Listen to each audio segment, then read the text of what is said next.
வணக்கம். நம்மள பெரும்பாலானோர் வீட்டில் மரங்க இருக்கும். கொய்யா மரம், மாமரம் இது மாதிரிலாம். தரையிலேருந்து கை எட்டுற தூரத்தில் இருக்கிற பழங்களை ஈஸியாக பறிச்சிடலாம். ரொம்ப தூரத்தில் இருக்கிற பழங்களை பறிக்கிறது ரொம்ப சிரமம். அந்த மாதிரி துறடுலாம் வச்சு பறிக்கும்போது அது கீழே விழுந்து சீக்கிரமாக சேதம் அடைகிறதுக்கும் அது கெட்டு போகிறதுக்கும் வாய்ப்பு இருக்குது. இது கீழே விழாமல் பறிக்கிறதுக்கு ஒரு சின்ன கருவி செய்யலாம். அது எப்படின்றது இந்த வீடியோவில் பார்க்கலாம்.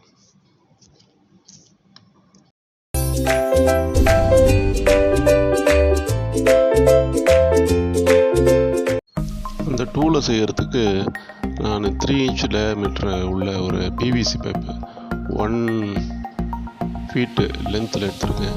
இதை விட பெரிய சைஸ்லேயும் எடுக்காதீங்க, ஏன்னா அது வெயிட் அதிகமாகிடும். கம்மியான சைஸில் எடுத்திங்கனாலும் ஃப்ரூட்ஸ் எல்லாம் அதில் அதிகமாக பிடிக்காது, 1-2 தான் பிடிக்கும். அதனால் இது போதுமான சைஸாக இருக்கும்னு நினைக்கிறேன். இது எடுத்துகிட்டு அந்த பைப்பினுடைய டோட்டல் டயாவில் ½ சைஸ் அளவுக்கு மார்க் பண்ணி, நான் அந்த மாதிரி பென்சிலில் மார்க் பண்ணுற மாதிரி கோன் ஷேப்பில் மார்க் பண்ணிக்கோங்க.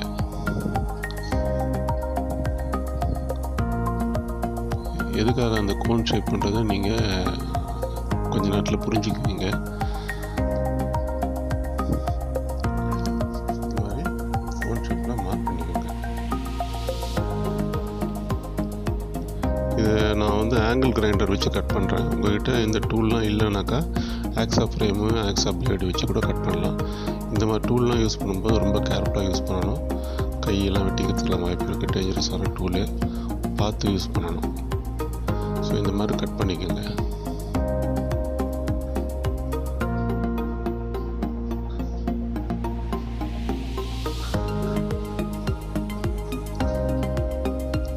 அடுத்து பென்சிலை வச்சு நம்ம கம்பி கட்ட போகிறோம். அதுக்கேற்ற மாதிரி மார்க் பண்ண வேண்டி வரும். இது எங்கள் வீட்டில் இருந்த பழைய ப்ரூம் ஸ்டிக்கினுடைய ஹேண்டில், அதை நான் யூஸ் பண்ணுறதுக்காக எடுத்திருக்கேன். நீங்கள் மூங்கில் கொம்பு அந்த மாதிரி கூட உங்கள் தேவைக்கு ஏற்ற மாதிரி, ஹைட்டுக்கு ஏற்ற மாதிரி யூஸ் பண்ணலாம். இந்த ப்ரூம் ஸ்டிக்கு இதில் பின்னாடி வச்சு கட்டுறதுக்காக மார்க் பண்ணிக்கோங்க. நம்ம ஏற்கனவே கட் பண்ணி வச்சுருக்கிறதுக்கு ஆப்போசிட் சைடில் பின் பக்கத்தில் மார்க் பண்ணிக்கோங்க. இப்போ கம்பியெல்லாம் கட்டுறதுக்கு இந்த மாதிரி ஒரு 8 இடத்துல மார்க் பண்ண வேண்டி வரும். மார்க் பண்ணிவிட்டு இந்த மாதிரி சால்டரிங் ஸ்டிக்கை வச்சு நான் ஹோல்ட் பண்ணுறேன் பாருங்க. இதுவும் இல்லைனாக்கா நீங்கள் கம்பியை நெருப்பில் வாட்டி எடுத்து அதில் கூட ஹோல்ஸ் பண்ணிக்கலாம் ஈஸியாக. ஸோ இந்த மாதிரி கம்பி கட்டுறதுக்காக அங்கங்கே ஹோல்ட் பண்ணி எடுத்துக்கோங்க. அடுத்து இந்த மாதிரி கலாய் கம்பி தேவைப்படும். இந்த மாதிரி கலாய் கம்பி எடுத்து போதுமான சைஸுக்கு கட் பண்ணி நம்ம ஏற்கனவே பண்ணி வச்சுருக்க ஹோலில் அதை இன்சர்ட் பண்ணி இந்த ஹேண்டில் அதில் வச்சு முடிக்கிடுங்க. டைட்டாக முடுக்கிறதுக்கு நம்ம கட்டிங் பிளேயர் யூஸ் பண்ணலாம். கட்டிங் பிளேயர் யூஸ் பண்ணி போதுமான டைட் வச்சுக்கோங்க. இந்த மாதிரி 3 இடத்துல நான் கட்டியிருக்கேன், நல்ல சப்போர்ட்டுக்காக வேண்டி.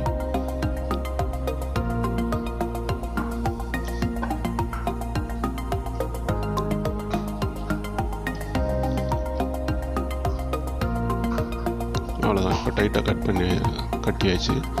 அடுத்தது பழம்லாம் விழாமல் இருக்கிறதுக்காக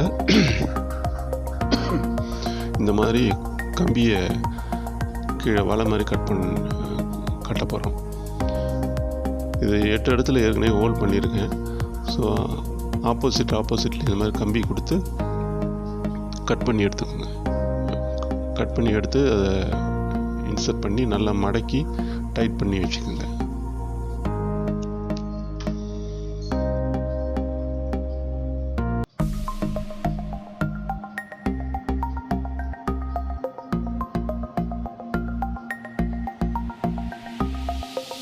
இதே மாதிரி அந்த கூம்பு மாதிரி வெட்டியிருப்போம் இல்லைங்களா, அதுக்கு மேல் பக்கத்துலேயும் பழம் பறிக்கிற இடத்துலையும் அதே மாதிரி 2 இடத்துல கம்பி கட்ட வேண்டி வரும். எல்லாம் கட்டி முடிச்சதுக்கப்புறம் இந்த மாதிரி தான் இருக்கும் அதனுடைய அமைப்பு. நல்லா பார்த்தீங்கன்னா தெரியும். மேலே நீங்கள் பழம் அதில் வழியாக இன்சர்ட் பண்ணோன்னாக்கா அந்த காம்பு அந்த ஹோல் வழியாக போயிட்டு அந்த கம்பியில் அறுபட்டு அது உள்ளேயே பழம் மாதிரி இருக்கு பாருங்க, அது உள்ளே விழுந்துடும். கீழே விழாமல் பழத்தை சேஃபாக எடுத்துட முடியும். அதனால் சேதமடையாமல் காப்பாற்றிக்கலாம்.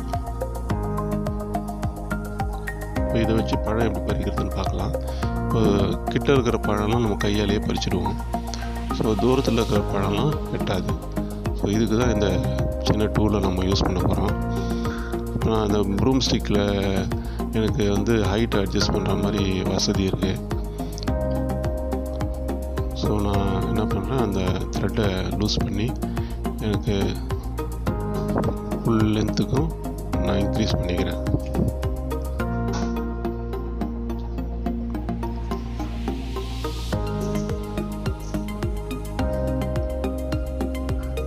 இப்போ பாருங்கள், நான் தூரத்தில் ஹைட்டில் இருக்கிற பழத்தை ஒன்று பறித்து காமிக்கிறேன் பாருங்கள்.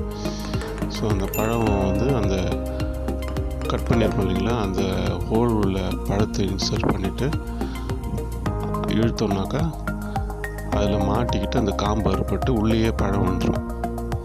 அடுத்தது 2 பழம் ஒரே நேரத்தில் பறிக்கிற பாருங்க. ஸோ இந்த மாதிரி கட் பண்ணோம்னாக்கா சேஃபாக விழுந்துடும். இது பழம் சேதமடையாமல் காப்பாற்றலாம். இந்த பழம் வந்து இவ்வளோ தான் சைஸ் வளரும். இதுக்கப்புறம் அதை அணிலாம் கடித்து சேதப்படுத்திடும். அதனால் நான் இந்த அளவில் இருக்கும்போதே பறிச்சுறது வழக்கம். அவ்வளோதான். இப்போ 4 பழம் ஈஸியாக பறிச்சிட்டோம்.